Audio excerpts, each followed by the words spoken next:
Before I start, I wanted to talk about the context in which the OIA sits at the moment. Towards the end of last year, there was an inquiry that found that there had been a blogger who had been receiving information from the SAS through the OIA, which was used for political purposes. There were also allegations involving the same blogger getting preferential treatment from the former Justice Minister when it came to the OIA. There were allegations at the time that the police had been fiddling crime stats and had buried an OIA or rejected an OIA to disguise that, and a former customs lawyer who had said that his organisation had a preference to let requests languish, be refused and go off to the Office of the Ombudsman rather than deal with them in the way that they could have or should have been done, which was an allegation that Customs denied. So in this environment, we've got an inquiry now by the Office of the Ombudsman into the way that the public service responds to what are quite lawful, reasonable OIA requests. So if I wanted to know something, I simply had to ask. If I wanted to know how milk powder was exported, I'd ring up whatever the equivalent of MPI was then, and I would tell whoever answered the phone what I wanted to know. And I would be transferred through the telephone system until I got to the person that knew how milk powder was exported. And very often that'd be the person that was working down on the docks or working in some sort of central area where it was all shipped out, and they would answer my questions for me. It's a very different world that we operate in now. But what it was like then, to have a question in mind and to be able to ring somebody up and talk to the person that actually had the answer, was a fantastic thing. So I sent my first OIA request in 1993. It was about 4 years into working as a journo, and it was to a Crown Health enterprise, and it was because there was a communications manager there who was, in my view, obstructive and very difficult to work with in terms of getting information out of the organisation. This was somebody who would head off these phone calls that I was making to staff and put themselves in the way of the process. So I had to use the OIA to get the information that I needed to get from that organisation. That person now, when I look back, was well ahead of his time. That person now, well, 10 years on, worked for a tobacco company, still now works for a tobacco company. So a decade on from there, I came back from the UK, it was about 2002, and I found that the comms manager that existed in that Crown Health enterprise 10 years ago, that they were populated throughout the public service, they were everywhere. And what they were trying to control then was the flow of communications that were going into the public service. Not the content or the nature of it, but that would come down the track. And so the way it would work then is I would ring up to find out about exportation of milk powder, and whoever answered the phone would say, "Oh right, you're a journalist, well you need to talk to our comms team," and you'd be transferred through the comms team. And what the comms person would do would listen to what I wanted to know, and then they would go and find the person that had the answers for me, and they would connect the two of us. Or find a way for the two of us to speak to each other. So interviews would happen, which they don't really happen now, and they'd be about really mundane matters, quite simple matters, how government works, how the machinery fits together, what comes out the end, which is all good stuff because it tells people about how the country works, it tells people about the system that they contribute to. It's all process stuff. So there was very little spin at that time, and my asking those questions and getting the answers back was, when I look back at it now, was the OIA in action. My questions would be a verbal request and the responses I would get would be a verbal answer, and it all worked. It worked fine. The shift came, I think, after the 2005 election, and that was the Labour government entering its third term, and it felt, I think, to Labour at that time that things were going to get away on them. And what happened during that term, I think, has perverted everything that has come since. And it came through what's called the no surprises policy. The no surprises policy popped up in the 1996 coalition agreement between New Zealand First and National, and it was also rolled out to be part of the SOE And it was intended that it would give no surprises to the government. It was a safety valve, but it was intended to be for quite big things. So somewhere along the way, half of Transpower got sold off and nobody ever told the Prime Minister. And that was disastrous, because you really should tell the Prime Minister about big things like that. But that's the scale of the thing that it was meant to be for. Along the way, it crept out of the SOEs and political agreements, and it went right through the public service, because ministers realised that they had a device through which they could reduce the surprises that they suffered. And as it went on, the surprises that ministers no longer wanted to experience became greater in number and much smaller in significance. So what that had the effect of doing was placing an imperative on the public service which it should never have had to shoulder, and that was to think about what it was that might surprise a minister. Decisions were made, I believe, with the minister's discomfort in mind. Decisions were made that were essentially political in nature. Now, the answer to the question, what would surprise a minister, is pretty much anything. I mean, the idea of journalists getting information is horrifying, because you never know what they're going to do with it. They could do anything. They might write news stories. Interviews became fewer. Com staff, they became distant and difficult, and suddenly when you wanted information about milk powder, it wasn't a matter of ringing up and asking for the information about milk powder. You'd ring up and you'd ask, and they'd say, oh, could you put your request in writing? So you put your request in writing, and off the email would go, and you'd sit there and you'd wait, and people would look at those questions and they'd think, what's he really after? What's he going to do with this? And then a day later, a couple of days later, you get the email back with answers that don't actually bear any resemblance to the questions that you asked, because they're concerned about what might happen if you're actually given what you wanted.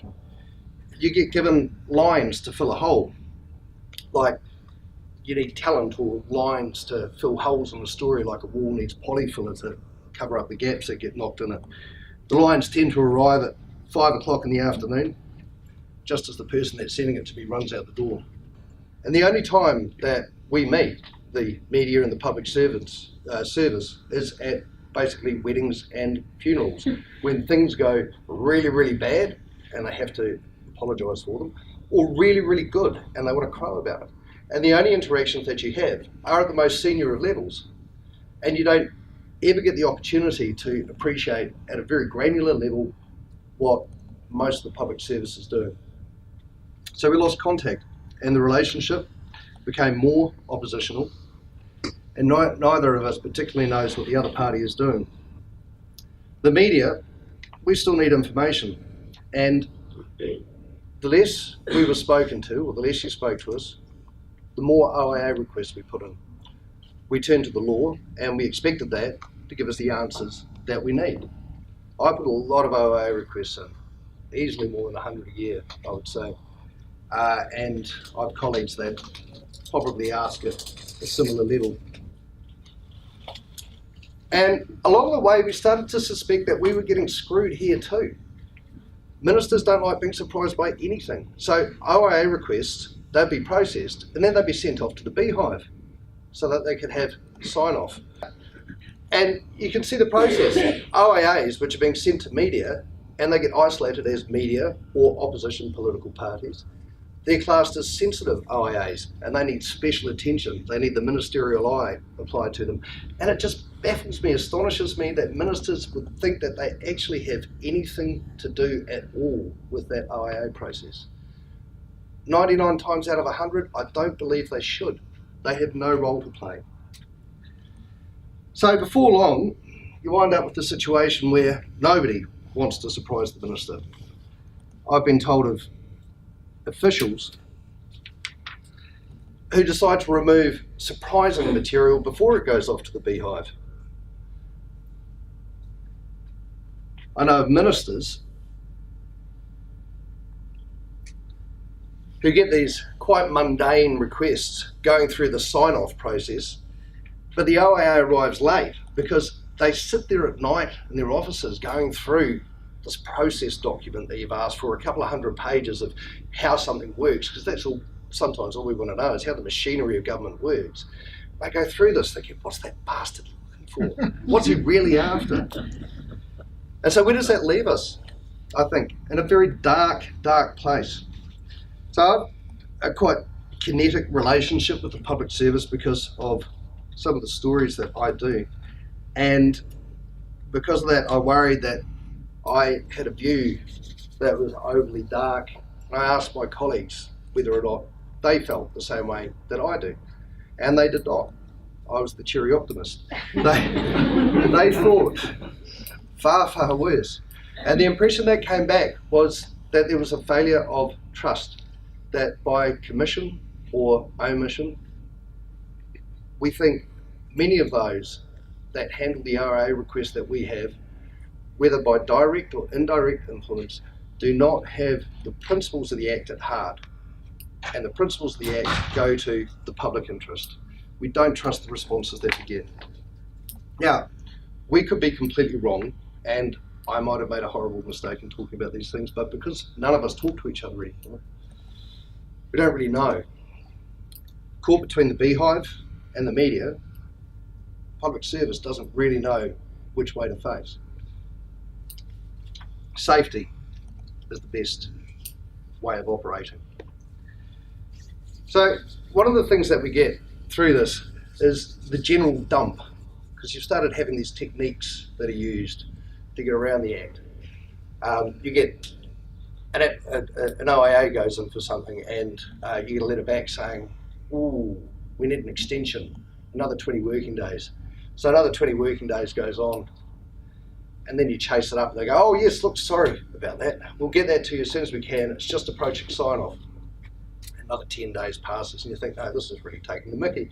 I need to complain to the Ombudsman. I'll ring them up. And they say, oh yes, so we have a letter in the post to you. I open the letter and it says, well, the information is soon to be released publicly. So, no, we have reason to refuse it, which is the letter of the law, but it's certainly not the spirit of the law. And then the information does get released publicly, the 10 pages that you want in amongst a dump of 2,000 pages. And it feels like dirty tricks. So the general dump manages to push things off to a time where it's going to be less or seen as less newsworthy. It's outside the immediate timeliness of the news, and it often comes late in the day, very often comes late in the week. Dump day, the best dump day to have is right before a long weekend, so that you chuck it out on a Thursday afternoon when Friday's a public holiday. Everybody's going away, no one's going to read it. And it's seen that it seems by those that control the release of the information that that's a good way to bury bad news. And we've adapted to that, or we started to adapt to that. And you get what I see as an extremely odd arms race. And it's an arms race that has the media. It's an arms race that has the media turning to really good analytical tools. Most of it's available online and has been sponsored or developed by journalism organisations abroad. And it lets us take thousands of scanned PDFs that get released on dump days and to analyse them, and we can categorise them just through doing text searching into timelines, and we can match entities and characters and dates, going through thousands and thousands of pages, and it's something that you can come back to and revisit time and time again. It's crazy that we would do this, turning to technology to try and get what we think is the truth of what the public's entitled to from a system that seems to be working harder and harder to make it more and more difficult for us to do that. We do other odd things. Sources have always been a very important part of what journalists do. I find that I talk to people that work in roles that you guys work in and ask them, what's in this particular document, so that or can you get me a copy of this document? Can you take photographs of this document? Can you get a thumb drive into work and get a copy of it for me so that I can OAA it and I know if they're lying to me when it doesn't come back the way that it's meant to come back? I find that crazy. We're developing the Herald a secure drop system, which is a system that means that people can upload leaked or can leak to us documents. They can upload it to us in a way where it's encrypted from their perspective, so that they will be protected. We won't know who they are, but we will have the documents in a way that's completely secure for people to leak to us. It's mad that we're going down that path. It's very sad to me that this happens. So I turned to my colleagues and asked them how they felt they were being treated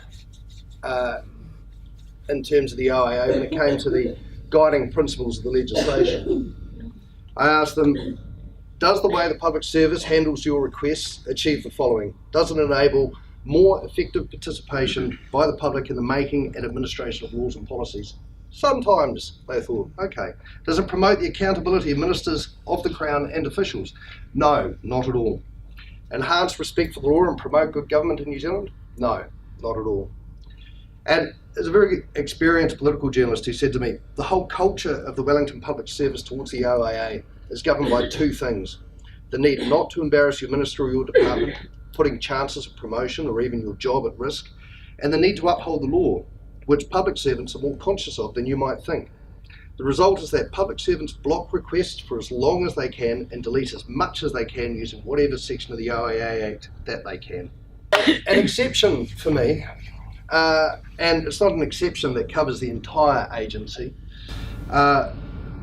because there's always head office or headquarters in this case, is the 9,000 uniformed police staff that New Zealand has.